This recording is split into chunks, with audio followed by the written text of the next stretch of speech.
If Mike Johnson goes down, should Elon Musk be the Speaker of the House? A major Republican senator seems to think it's a good idea. I'm Michael Knowles. This is The Michael Knowles Show.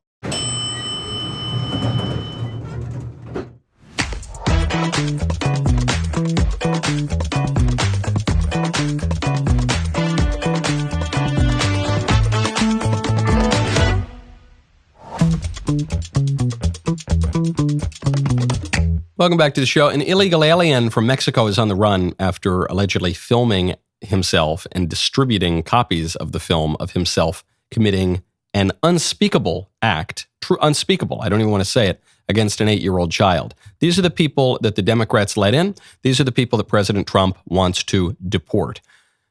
Before we get into any of the news stories, I want to talk to you about Good Ranchers. Go to goodranchers.com, use promo code Knowles. During the busy Christmas season, that crowded grocery store, all that questionable meat can make preparing the perfect holiday feast more stressful than it should be. That's one of the reasons I trust Good Ranchers. The main reason I trust Good Ranchers is because it's the best meat that you're going to get anywhere. And it's 100% American meat, and there are no antibiotics, and there are no hormones, and it's premium steakhouse quality, and everything they make is delicious.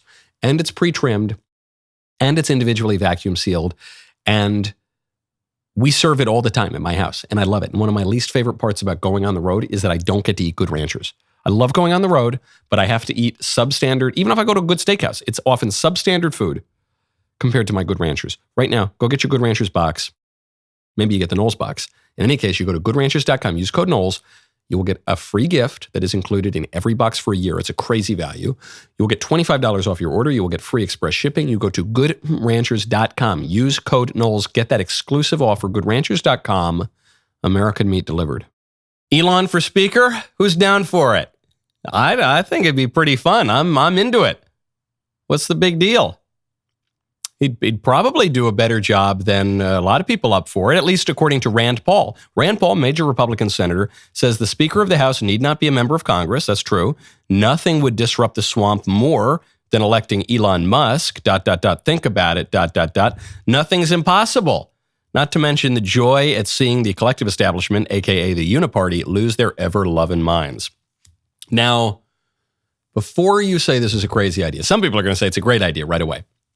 Some people are going to say this is a crazy idea. Every so often it's floated that the Speaker of the House will be someone who is not a member of Congress. But that doesn't work. And the reason it doesn't work is the Speaker of the House has one job. The job is to twist arms. The Speaker of the House has to apply leverage, needs to develop a system of sticks and carrots to corral his members, to bring them all in line and get legislation passed. That's the job.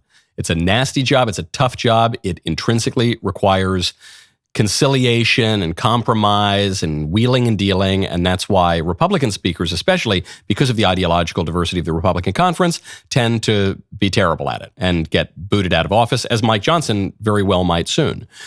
So you say, well, Elon doesn't have any of that leverage. You know, he hasn't been in Washington for a long time. He doesn't know where the bodies are buried. He doesn't really know how to wheel and deal in the halls of government power. He's a powerful guy, but not in government, except for this. Elon Musk controls one of the biggest communications platforms in the world. Twitter, X now, breaks news before the establishment media. Twitter moves public opinion before the establishment media. Elon Musk's X is in no small part the reason that continuing resolution got killed.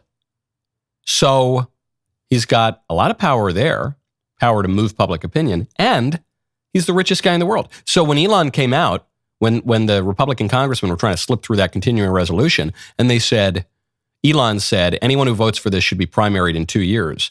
That's a real threat. If I come out and I say anyone who votes for something should be primaried in 2 years, it's a little bit of a threat. I have a pretty big platform. I don't have a ton of money. I'm not going to be able to donate to all of these primary candidates. Most people ignore that stuff. When the richest guy on planet Earth, by a lot, says that he's going to make sure you are not reelected, that you are primaried and booted out of your seat, then you start to pay attention. I'm not saying it's the greatest idea. However, this is not totally crazy. Of any private citizen who has ever been floated for Speaker of the House in my lifetime, and there have been a lot of them, this one seems to me the most plausible. Some people would say, oh, we don't want the richest guy in the world being the Speaker of the House. He has too much power. He's not democratically elected. Okay, so some people are going to say that the people who are democratically elected are such losers. Yeah, we do want this guy. He actually represents us better than they do. Now, the question for Johnson is, will he be able to hold on to the speakership? He's taken a lot of political blows over the past few days. In fact, I'm heading out to America Fest to speak at Charlie Kirk's conference, TPUSA, out in Arizona. Speaker Johnson was supposed to speak at America Fest. He pulled out after the continuing resolution debacle. And he pulled out because he probably would have been booed on stage. And I actually have a fair bit of sympathy for Johnson. I think Johnson ideologically is more conservative than many speakers we've had in recent memory. But he's not doing a great job. And he's not doing a great job, I think, because the job is basically impossible. What's he supposed to do? There are a handful of really right-wing Republicans. There are a bunch of squish Republicans. There's some Republicans who basically are just Democrats. The Democrats themselves are pretty united. What's he supposed to do? It's the worst job in Washington. Someone tweeted out, they said, hey, Michael, how do you like the sound of Speaker Michael Knowles? Let me be totally clear. I will not seek, nor will I accept the nomination of my party for the worst job in Washington, D.C. I would not wish that job on my worst enemy. So Johnson, he's in a real pickle here. Can he hold on? Some are floating that they got to boot him. President Trump so far is sticking with him. Trump told Fox News Digital that Johnson will easily remain Speaker if he, quote, acts decisively and tough and eliminates all the traps being set by Congress. So far, he still has Trump's support, and that's really what it comes down to. Johnson will remain Speaker so long as he has Trump's support. Donald Trump will choose the next Speaker. Donald Trump is the guy. Donald Trump runs the Republican Party. He launched a hostile takeover of the Republican Party in 2016. He shook it up a lot, shook up some orthodoxies on things like trade, on things like immigration, on things like foreign policy, on things like the media, the way the government relates to the media. And the American people voted for him. The American people like him more than they like their congressmen, more than they like their senators. They gave Republicans unified government because of that guy. If that's it, you might hate Trump. You might wish some other Republican won in 16 or 24 or whatever, but that's just a fact, okay? Sometimes in politics, politicians will say, listen, it's not about me. It's about us. It's not about me. It's our victory. It's about all of us. It's about this and that and this collective and this abstraction. Nah, with this guy, it really is kind of about Trump. He's the man. He's the one who reordered the Republican Party. So Speaker Johnson needs to win the support of one man. Forget about some members of the Freedom Caucus don't like him. Forget about some members of the establishment don't like him. Doesn't matter. Those guys will fall in line if he keeps Trump's support. So far, he still hasn't. Now, I need to fess up to something. This show, almost every day, airs live. I wake up early. I eat breakfast with my beloved family. I come in here. I do the show live. That's not happening today. As I sit here speaking to you, it is not actually the time at which you're listening to this. I had to pre-tape this show before I flew out to Arizona so that I could speak at America Fest, which appears to be the largest conservative gathering of the year. I don't know, maybe of several years. Just as I was recording this show yesterday, I speak. It's very confusing because I'm recording it now, but you're hearing this tomorrow, which for you is today. It's kind of like Inception. But scheduled just after the recording of this show is the vote for a new continuing resolution. Johnson and the Republicans got a new deal. They scrapped a bunch of the Democrat nonsense that went down in flames.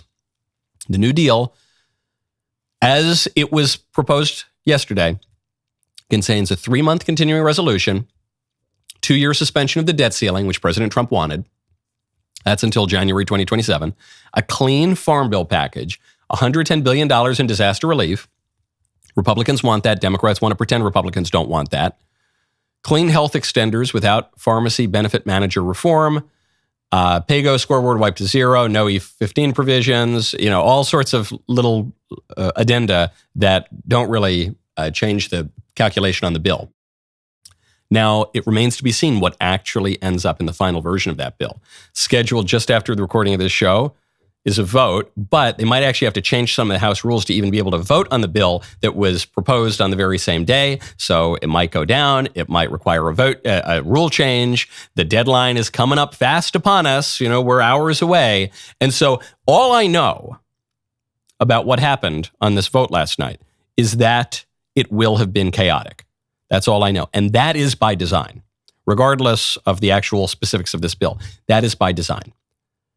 I mentioned this yesterday on the show. The whole point of this continuing resolution is for it to be painful and chaotic and last minute, and for the leadership to be able to say, "Oh, sorry, there's no time for you to read the bill," to the members. This is not a crisis that just cropped up. This is an intentional crisis. And this is how Congress governs. Congress governs by intentional crisis. And Congress governs by intentional crisis not merely because they're devious and deceitful and losers. They govern by intentional crisis because there is a structural problem in the government. They cannot currently govern any other way. They have to keep the government going, but the incentives are such that they cannot actually come to a resolution any other way. So we can cast all sorts of blame and aspersions on Congress. They deserve a lot of it. But H.L. Mencken famously said democracy is the theory that the common man knows what he wants and deserves to get it good and hard. There are plenty of parts of the government that are largely unaccountable to the people, that we have no say over. A lot of the laws that govern us, we have no say over. But when it comes to Congress, we do still vote for these people. And the people we vote for do still go there. And so we bear some responsibility for this. Every man hates Congress, but he tends to like his congressman. There is a conflict there. Okay, so I'm not letting Congress off the hook by any means, but if you live in a representative government, if you live in a democracy or a republic, at a certain point, you, the citizen, have to look at yourself in the mirror and say, you're going to start with the man in the mirror. You're asking him to change his ways. We tend to get the government that we deserve. It doesn't reflect well on us to look at the government right now. So you got to be a responsible man. That's why I want to talk to you about Responsible Man.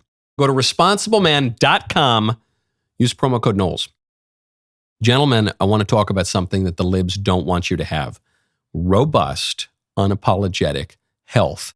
Well, the libs are busy pushing their soy-infused agenda.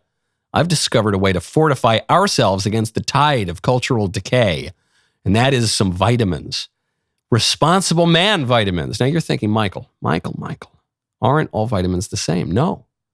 Responsible Man created the Emerson multivitamin for men who take their duties seriously, not for the participation trophy crowd. This is not some feel-good supplement designed by coastal elites who think that masculinity is toxic. No, sir. This is a multivitamin packed with 33 key ingredients to support your immune system, sharpen your mind, keep your heart and muscles strong. It's everything a conservative man needs to stand firm in these trying times. If you couldn't tell by the copy, Responsible Man is a DailyWire Ventures company. So these vitamins are made right here in America. No Chinese knockoffs, just good old American quality. Because a strong America needs strong men, and strong men need these vitamins. Go to responsibleman.com today. Speaking of old news, Wall Street Journal has a big splashy piece out. How the White House functioned with a diminished Biden in charge. Long article. I didn't read the whole thing because it's old news. Even though it was published yesterday, it's pretty old news, isn't it? Breaking, Joe Biden has dementia. Oh, gee, you don't say. What year am I? Did I fall into a coma? What year am I in? This is an article coming out December 19th, 2024. Subheader, aides kept meetings short and controlled access. Top advisors acted as go-betweens and public interactions became more scripted. The administration denied Biden has declined. Great, thanks for this report. Where was this report 6 months ago during the presidential race? Where was this report a year ago? 2 years ago? Where was this report in 2020 when Biden was clearly in decline even then? I didn't see this report. Don't forget, the Wall Street Journal has a relatively conservative editorial page, but in terms of the news reporters, kind of left-wing, just like all of the establishment media. Where was that? Where were you, media, when I needed you? Where were you, journalists, when it mattered to uncover that Biden has dementia? It's not just the Journal. Chris Cillizza, formerly of CNN, a journalist who is actually better than the usual crop of the left-wing journalists. But here's what he had to say. Here's his mea culpa on not digging into Biden's dementia. As a reporter, I have a confession to make. I should have pushed harder earlier for more information about Joe Biden's mental and physical well-being and any signs of decline. So let me explain. Joe Biden was president from 2020 to 2024. I worked at CNN through 2022.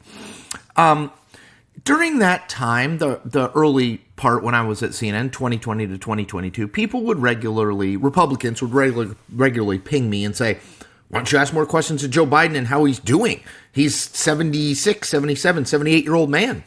And I would sort of brush them off because what I would say is, well, there's no obvious evidence that he's declining. Yeah, he moves a little slower, he talks a little slower, but there's no evidence that he's declining. He walks a little slower, talks a little slower. That would be evidence that he's declining. But it's a little more than that. I appreciate that Cillizza is doing a minor, tiny little mea culpa here. I think we need a little bit of a bigger mea culpa. Oh, there was no evidence. There's no evidence. The guy was babbling. He'd be staring incoherently. The guy looked like he was drooling. He was stiff as a board when he was walking around. He couldn't remember the name of God. You remember that? One nation under, you know the thing. I understand Joe Biden was never the sharpest tool in the shed, but he used to at least be a kind of a slick talker. Ever since he left the Obama White House, he has not been his old self.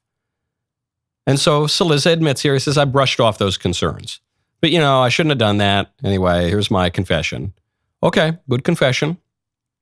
But you need repentance when you confess. And you need to ask forgiveness. And then you can receive absolution. But we got to go all the way here. I don't want to read these reports. Wow, breaking, Joe Biden was diminished and the White House lied about it. I need you there when the White House is lying. That's when I need you there. But you don't want to do that, or CNN didn't want you to do that, and the liberal media don't want you to do that, because the liberal media don't exist to ask tough questions of liberal politicians. The liberal media exist to act as the propaganda arm for the liberal politicians. The media didn't just accidentally miss that story. They didn't just, out of innocent neglect, forget to report on that story. They covered up Biden's decline just as much as the White House did. They're totally culpable in it. And so now even some of the White House aides, they're coming out. And the Journal reporting as though, this is some great journalistic find. No, you're all admitting that you lied. Anyone who was not speaking openly about Biden's senility, they're all kind of the same. The White House staff, the campaign staff, the journalists, Kamala Harris. You're admitting you actively lied to us. So the question is, why should we keep trusting you guys? Now, speaking of Joe Biden, the hits just keep on coming with the man who is still, I guess, technically president. Joe Biden just commuted the sentence of a woman who is implicated in the killing of 2 of her husbands and 1 of her boyfriends. Joe Biden granted clemency to just under 1,500 people last week. The White House boasted about this, by the way. This should be a shame, given some of these people. But the White House boasted. They said it was the largest grant of clemency in one day in American history. Within that grant of clemency, there were 39 pardons. One of them, according to reporting from the Washington Free Beacon, is Josephine Virginia Gray. Josephine Virginia Gray was sentenced to 40 years in prison back in 2002 for insurance fraud. What was the insurance fraud? The insurance fraud was her receiving payouts after the implausible murder of all 3 men that she was romantically involved with, 2 of whom she was married to, between 1974 and 1996. She was then resentenced to the same amount of time again in 2006 after she appealed. This woman collected $165,000 in these 3 insurance settlements combined. 3 guys dead so that she can get $165,000. It's a lot of money, but it's not, it's not even that much. You think about 3 guys dead. She was charged with murder by Maryland state authorities, but she was never convicted for murder because she was convicted in federal court in 2002 for insurance fraud. for violating the Slayer's rule, meaning if you kill someone, you don't get to get the insurance money for their death.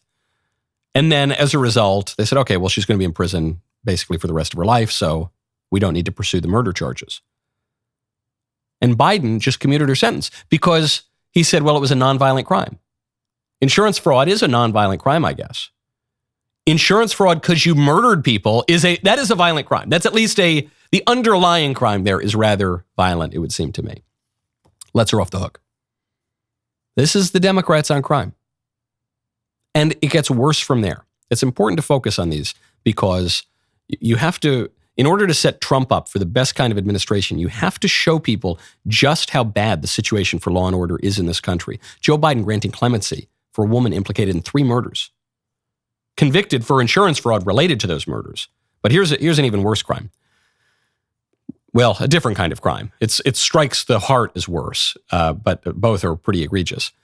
An alien from Mexico is on the run after filming and distributing video of himself committing unspeakable actions against an 8-year-old child. This is a family show, so I won't say what those actions are. You can probably interpret and infer what I mean. He's on the run in Florida, having been accused of filming himself committing this horrific act against a child in Martin County. He's a 37-year-old illegal from Mexico. He has an active warrant for his arrest. This is not the only story like this. And the Trump administration needs to highlight every one of these stories. Because I promise you, when the deportations start, how many illegal aliens are there in this country? 11 million, 15 million, more? When the mass deportations start, you know that the liberal media, the dishonest, lying liberal media, are going to post pictures of sweet little babes who are being pulled out of their homes by the mean old police, and they're going to pretend that all these illegal aliens are sweet, wonderful dreamers who never did anything wrong. And that is not the case. It's these guys. It's these guys who are going to be deported. Some of the most heinous, hideous criminals ever, welcomed in by Joe Biden, welcomed in by the Democrats for decades to commit unspeakable acts on children, rarely held to account. The acts committed, they were totally needless. They were only even in this country because the Democrats rolled out a red carpet for them and refused to enforce immigration law. Every one of these stories, the Trump administration needs to expose because the deportation policy is a matter of reason. It's a matter of reason. It's a matter of justice. Of course, a country needs borders to be a country. That's what delineates a nation. Of course, the American people have the right to enforce their basic immigration laws. Of course, this is what the American people voted for, not just in the Electoral College, but the majority of Americans voted for this. Trump ran on this as a major issue. That's a matter of reason and logic and facts. But selling the deportations will be a matter of emotion. There's no question about it.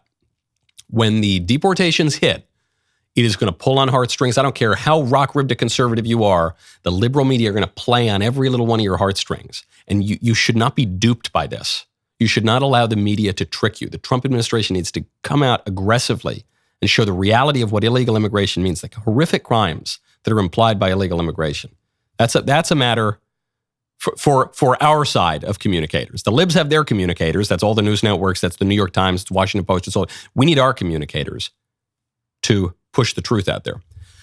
Now, I also want to talk to you about Stronghold Relief. Go to strongholdrescue.org. As Americans, we are blessed to have people like the Navy SEALs and Army Rangers to represent us and defend us during the worst of times. However, in most countries, when war and violence break out, there is often no one to help the people caught in the middle. That is where an organization called Stronghold Rescue and Relief steps in.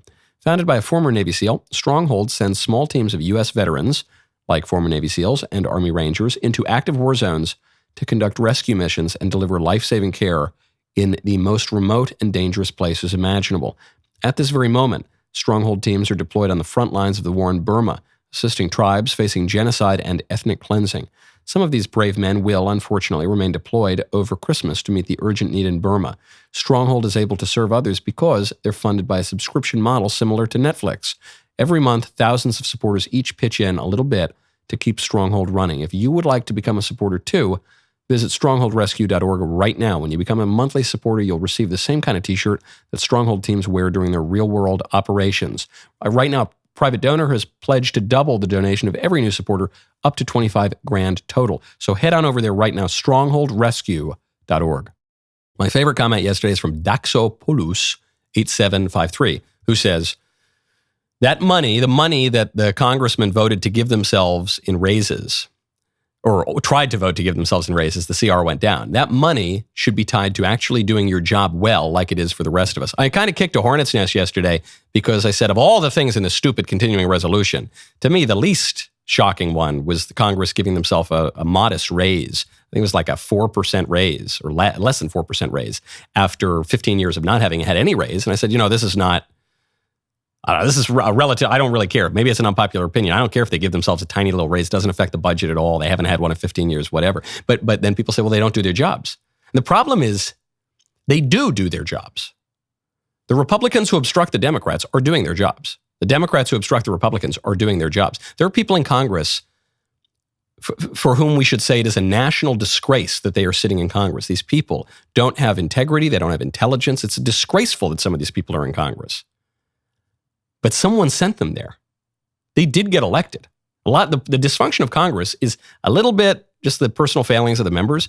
It's more just a structural problem. And it reminds us of the Mencken quote. I'll quote it a second time on the show. Democracy is the theory that the common man knows what he wants and deserves to get it good and hard. Speaking of criminals, Luigi Mangione. I was trying not to say the killer's name, but it's everywhere now, so I guess the cat's out of the bag. He is the murderer who killed the United Healthcare CEO in cold blood. He was extradited to New York at a court hearing with 100 supporters outside. Supporters of a cold-blooded killer who murdered a poor guy right before Christmas, who has a wife, who has kids, just murdered him. And some people cheer him on. Now, some of the supporters there, these people, I have a picture of it. If you're only listening to the show, go look it up. Some of these people, they're down a bad path. They don't look like things are going well for them. They have Free Luigi signs. Privatized healthcare is a crime against humanity. These are people, they're communists, they're lunatics, they're freaks. Freaks. Morally, completely ignorant. Okay, there's that. There is an ideological aspect to the support for Luigi Mangione. People who are just envious and covetous and without morality and consequentialists and all the rest. Every ism, every ist that's nasty, they've got it. Sure. There is another side to it, though. Okay. And the other side is, I think part of the reason some people are supporting him, this guy's got a 20% approval rating, according to an Emerson poll that just came out. 1 in 5 people in America views this murderer positively. I think it comes down to the fact that he's pretty good looking. As crazy as that sounds, I think that's actually what it's about. The New York Times ran a story about him. This is what the Times wrote. This is the New York Times, paper of record. Luigi Mangione, the online version of him, was an Ivy League tech enthusiast who flaunted his tanned, chiseled looks in beach photos and party pictures with blue blazered frat buddies. Do we need to pour some cold water on whoever wrote this for the New York Times? They're not the only ones. He's a good-looking guy. And he wouldn't be the first murderer, relatively good-looking murderer, that attracted people's attention. It reminds me of Ted Bundy. Women were throwing themselves at Ted Bundy, this psychosexual sadist, this serial killer who would commit all truly unspeakable acts to all sorts of people. There was a woman, Carol Ann Boone, who was probably the most prominent of Ted Bundy's admirers. She moved to Florida. She moved across the country to be close to him. She married him. She had a kid with him, this complete psycho murderer. Because despite all of the evidence that Ted Bundy had beheaded and murdered and abused all of these people, Peeping Tom, total psycho, because she still believed that he was innocent. He wouldn't do that sort of thing. She had all sorts of pet names for him, Sweetie Pie, all that sort of thing. What is that about? Well, that I'm afraid, I love women. I'm very pro-woman. I don't have a whiff of misogyny, but I am clear about the distinction between the sexes. This is a woman problem. This is the problem of women who can fix him. This is you. Maybe if you're a woman, maybe you've experienced this. If you have women in your life, you can talk to them about this. The women who say, no, I can fix him.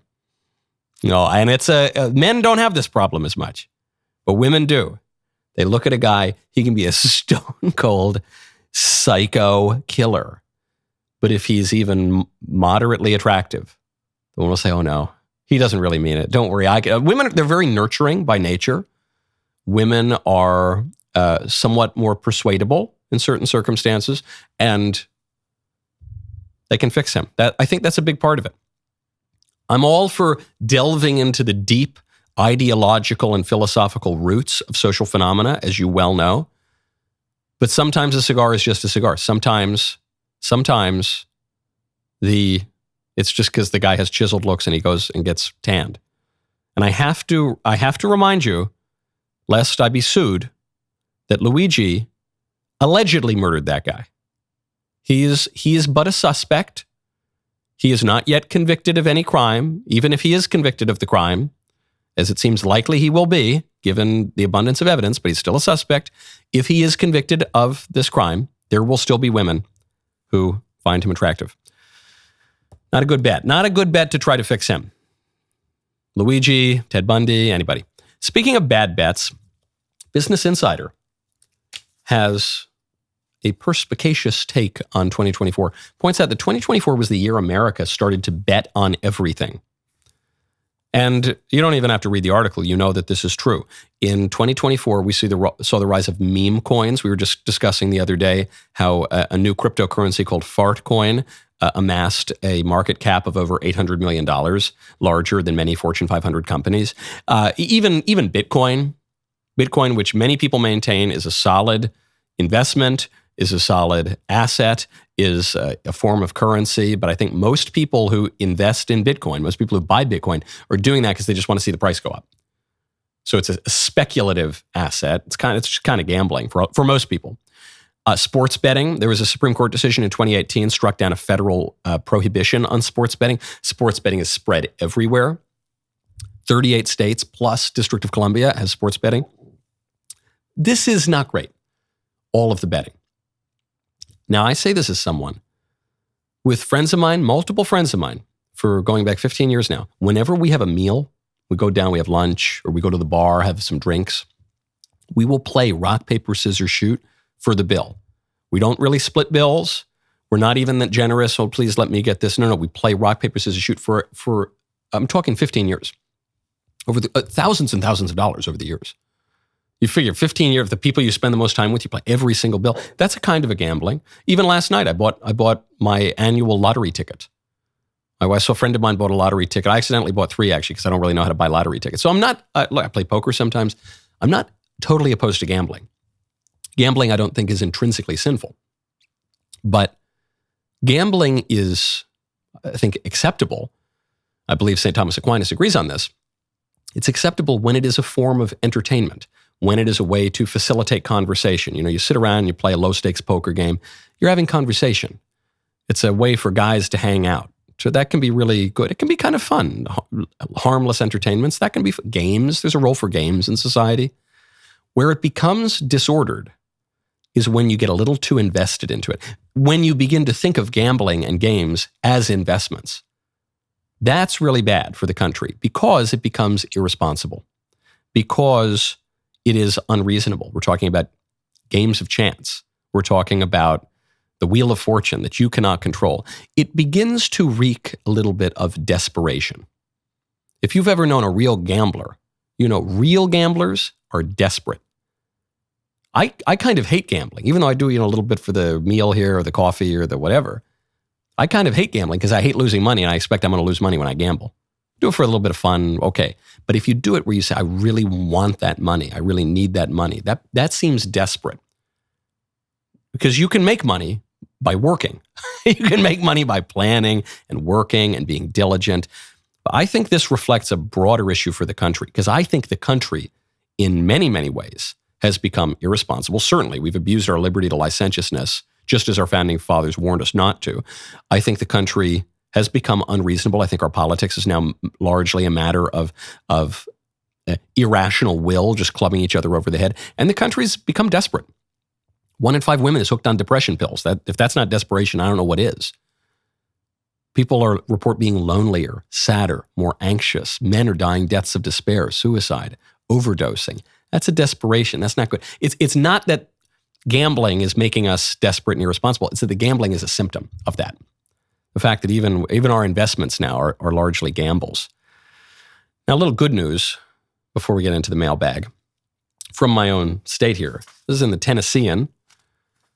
Headline, Nashville's star is fading. The big sort is creating a rural and red revolution. I said, well, that's kind of odd. I mean, Nashville's star is fading. Everywhere I look around, there are cranes going up in Nashville, a huge building, housing prices are going way, way up. What are you talking about Nashville star is fading? Well, the argument is Nashville is a liberal stronghold in a red state.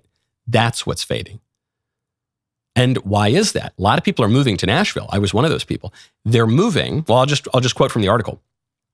As widely reported, the Californians and New Yorkers flocking to our state come for largely political and cultural reasons, helping to explain how Trump's electoral margin of victory in Tennessee increased by roughly 4% from 2020 to 2024. That's the good sign.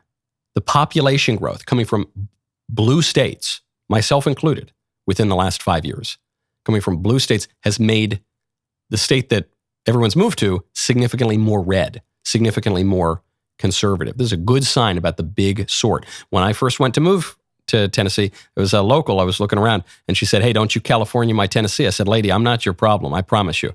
I promise you, that is not what I'm moving here for. And that's true for many, many other people. This is what's called the big sort, that the conservatives are going to move to conservative places. The liberals are going to move to liberal places. It's actually one way in which our government might become more representative. A little glimmer of hope with all the dysfunction in politics. If you have communities that are more ideologically or philosophically coherent, then you're going to have representatives who better represent the interests of the constituents. 2025 is almost here, folks. It's sure to be a defining year for America's future. We need you in this fight with us right now. Join DailyWire Plus during our Christmas sale. Save 50% on annual memberships. I will be speaking live at Turning Point USA's America Fest today, 2024, streaming exclusively on DailyWire Plus. If you missed it, we have made a huge announcement at America Fest. DailyWire and Turning Point USA have teamed up for a groundbreaking new documentary, Identity Crisis, premiering January 10th on X. Inspired by What is a Woman, this powerful film exposes the devastating harms of radical gender ideology. This documentary, Everything We Do, is made possible because of you. For a limited time, get 50% off your annual membership to DailyWire Plus. That is a full year of uncensored news, premium entertainment, and investigative reporting, all for half the cost. DailyWire.com/subscribe to join now and save 50%. Finally, I've arrived at my favorite time of the week, when I get to hear from you in the mailbag. The mailbag is sponsored by Pure Talk. Go to puretalk.com/Knowles. You will get an additional 50% off your first month. Take it away. Hey, Michael, got another music question for you. I've been tasked with putting together my first Christmas Mass and need some help putting together the catalog. This is a two-part question. First, what are some of your favorite Christmas songs and who sings them? Doesn't have to be church-related. Second, what Christmas hymns would you recommend for this Mass? We have 3 that have been required by the pastor to play, which are O Come All Ye Faithful, Silent Night, and Joy to the World. I thought about putting together a couple very seldom heard songs, such as Mary Did You Know, for example, and mix traditional and modern together, despite your disdain. So, to sum up my question, any requests? And for the record, this is a Catholic Mass. Thanks. Good. Yes, don't do the modern stuff, please. There's a song that's kind of a Advent song, I guess, but it's so joyful that I would consider it a Christmas song too, which is, Come thou long expected Jesus, born to set thy people free. That's a good song. I'd recommend that. And then you already mentioned, O Come All Ye Faithful. I would just ask that perhaps you consider doing it in Latin. I really like the Latin. Adeste fideles, laeti triumphante venite in Bethlehem. And part of the reason I like that song is, especially in the Latin, some have suggested it is a Jacobite song. The Jacobites, for those of you, it's a little hobby horse of mine, but it's the claim that the throne of England really belongs to the Stuart heir, who is now a Bavarian prince named Franz, who has a brother named Maximilian, who has a daughter named Sophie, who has a son named Joseph Wenzel of Liechtenstein. It's kind of a long story. But the argument is that James II was booted out illegitimately by Parliament in an act of parliamentary supremacy that really screwed up the UK government, and they invited these interlopers, William and Mary of Orange, and that was the problem. So there were these risings to restore the rightful king. And Adeste Fideles, O Come All Ye Faithful, has some clues in there that it's also about the Catholic air, the Bonnie Prince Charlie. One of them being Regem Angelorum, King of the Angels, but it also could be read Regem Anglorum, perhaps, King of the English. So anyway, that's like a nice little secret. Well, it's a little more esoteric, but that's a good one to do. Okay, next question. Hey, Michael. Love everything you do. I accidentally stole from Walmart and immediately thought I need to seek higher counsel. I went Christmas shopping for my 3 sons, and when I got to my van, recognized that I had stolen 2 books, $20-ish each, that I was planning to gift to my sisters.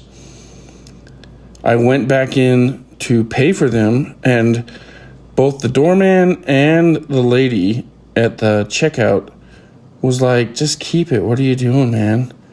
Probably because they didn't want to admit that they had let me slip past them. Not only do I want to do the right thing, but I want to look at my sons in the eyes and say, be honest and know that I am doing the right thing. But how do you reconcile the fact that the Walmart employees were pushing me to steal? What are your thoughts? I think your interpretation's probably right, or they just are morally ignorant and darkened. But yeah, part of it, I'm sure, is, oh, shoot, we didn't do our jobs right. Well, let's just cover this up. You are right. You should pay for it. You should pay for it because your soul is worth more than $40. That's why. You know, if you're going to sell your soul, you better sell it for more than $40. You actually can't sell your soul, but you can sin, which damages your soul. So you should pay the. You would say, oh no, I insist. So my soul's worth more than $40. Sorry, I dread the loss of heaven and the pains of hell, and I don't want to offend God. Take my $40. Sorry. I don't know. You guys are going to have to deal with repercussions. I don't care. I'm not telling anyone, but take my $40. I agree. It would be different if this happened to me the other day. I was at a corner bakery in D.C.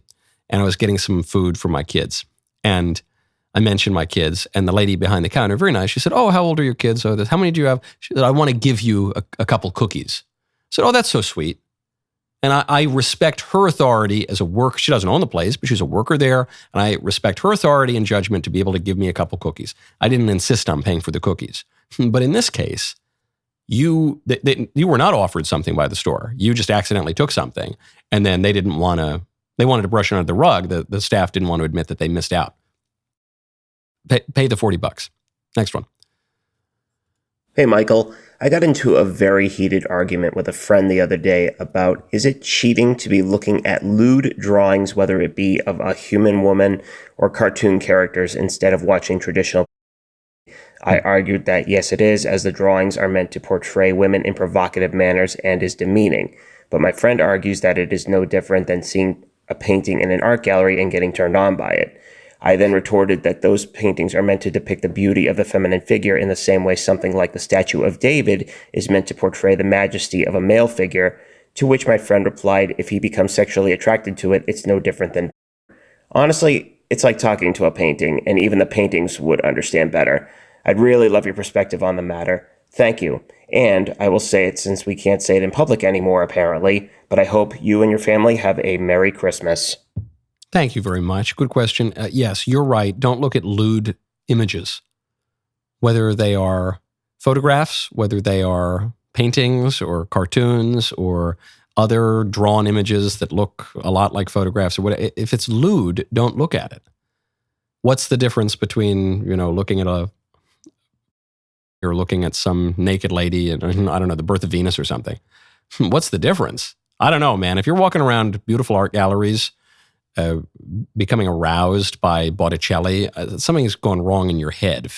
Work that out. Okay, maybe go take a cold shower. But what is the distinction? Why is a naked woman okay in one instance in a depiction, but not in another?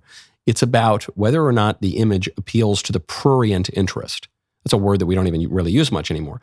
If it is intended to cause arousal, if it is lewd, if it is obscene, and you know it when you see it. So yeah, that's wrong. If you look at a lewd image and you say, well, that's a photograph and that's wrong, but that's just an AI depicted image that looks like a photograph, but it's not really a photograph, and so one is okay and the other is not. You're being really obtuse, and you're trying to find a way out of it. if something is drawing up in you your base passions contrary to reason, then, tell your buddy, stop coping, don't look at it. Next one. Hello, Mr. Michael. This is Stanley in Utah. Earlier this week on your show, you played a one-round game of yes or no with producer Davies, and the question was asked, is Die Hard a Christmas movie? A quick brag, I also called that you would call that an Advent movie, and I'm glad that you ended up agreeing with that. Using the word Christmas movie the way most people do, I wanted to make an argument to you that Die Hard is not a Christmas movie, because I feel that if I can convince you, a person who actually listens to facts and logic and will keep an open mind based on that information, if I can convince you, I think I can convince anyone. First off, what is a Christmas movie? A Christmas movie, in my mind, is not simply set during Christmas.